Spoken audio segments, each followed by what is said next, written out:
بسم اللہ الرحمن الرحیم۔ عالم اسلام کے ممتاز عالم دین اور مشہور فقہی علامہ یوسف قرضاوی انتقال کر گئے۔ انا للہ و انا الیہ راجعون، جنہیں آپ آج کے دور کا امام ابو حنیفہ یا امام شافعی بھی کہہ سکتے ہیں۔ شیخ 9 ستمبر 1926 کو مصر میں پیدا ہوئے۔ 2 برس کی عمر میں والد صاحب کا انتقال ہو گیا، لہٰذا ان کے چچا نے ان کی پرورش کی۔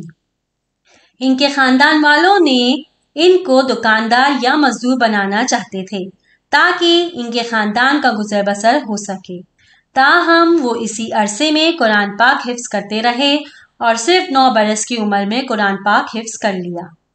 قرآن کا اس قدر لگاؤ دیکھ کر خاندان والوں نے ان کو مزید دینی تعلیم کی طرف راغب رہنے دیا۔ انہوں نے جامعہ ازہر سے مزید تعلیم حاصل کی اور وہیں مدرس بھی رہے۔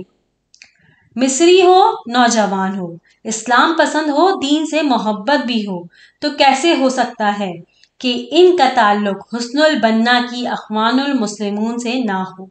شیخ ان خوش نصیبوں میں سے ایک تھے جنہوں نے حسن البنا کی صحبت میں وقت گزارا۔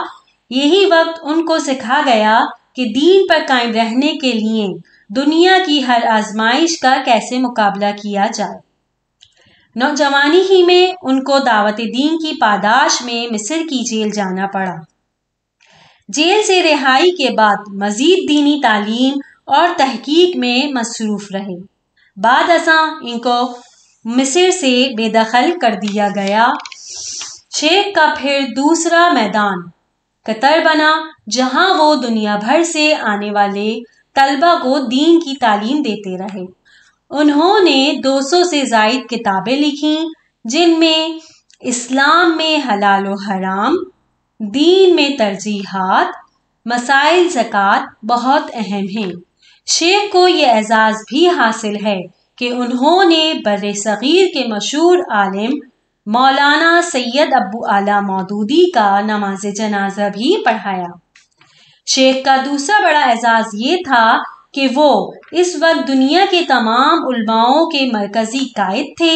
شیخ کا سب سے بڑا اعزاز یہ تھا کہ اس وقت دنیا کی تمام بڑی اسلامی تحریکیں ان کو اپنا فکری قائد مانتی تھیں، جن میں سر فہرست اخوان المسلمون اور جماعت اسلامی شامل ہیں، اور وہ کئی دفعہ جماعت اسلامی پاکستان اور انڈیا کی دعوت پر پاکستان اور انڈیا بھی آئے، جس کی وجہ سے یہ خوش نصیبی ہمارے بھی حصے میں آئی کہ ہم ان کا دیدار کر سکیں۔ یوسف قرضاوی نے جو دنیا کی راہ میں قربانیاں دیں، وہی چیز اپنی اولاد کو بھی سکھائی، اور آج بھی ان کی بیٹی اور داماد مصر کی جیل میں عمر قید کی سزا کاٹ رہے ہیں۔ اللہ تعالیٰ شیخ کی کامل مغفرت فرمائے اور ان کے درجات کو بلند فرمائے اور امت کو ان کا صحیح نعم البدل عطا فرمائے، آمین۔